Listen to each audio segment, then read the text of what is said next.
પૈસામાં રૂપાંતર ગમે તે 4, તેના કુલ માર્ક્સ છે 4, 9.50. હવે 9.50 ગુણ્યા 100 એટલે આપણે 950 ગુણ્યા 100 કરીએ તો કેટલા આવે? 9000. આટલા આવ્યા.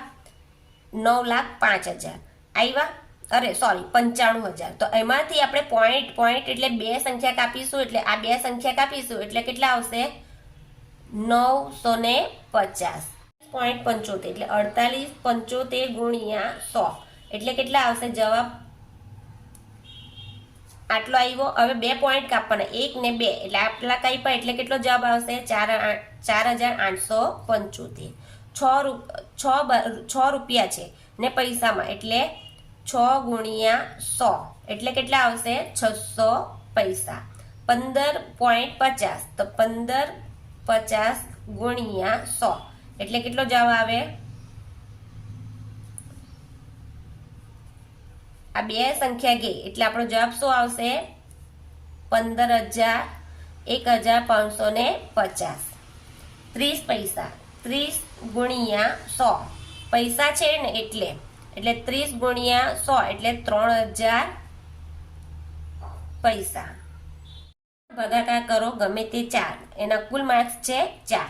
તો 69 ભાગ્યા 3 એટલે 69 ભાગ્યા 3 કરીએ તો 3 દુ 6, 9 એટલે 3 તાલી 9 એટલે જવાબ આવશે 23.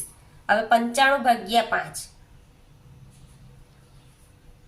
તો અહીંયા પણ આ રીતે મેં કરી બતાવું. 95 ભાગ્યા 5 એટલે 5 એકુ 5, 5 દુ 10 એટલે 5 એકુ 5, 5 માંથી 4 ગયા તો 9 માંથી 5 જાય તો 4, ઉપરથી ઉતાર્યો 5, 5 9 45 એટલે જવાબ આવશે 19. 90 ભાગ્યા 9 તો 9 એકુ 9 ના મીંડું ગયું ઉપર એટલે કેટલા આવ્યા? 10. 86 ભાગ્યા 2 એટલે 2 ચોક 8, શૂન્ય ઉપરથી ઉતાર્યો 6, 2 તાલી 6 એટલે 6 માંથી 6 જાય તો શૂન્ય એટલે કેટલો જવાબ આવ્યા? 43.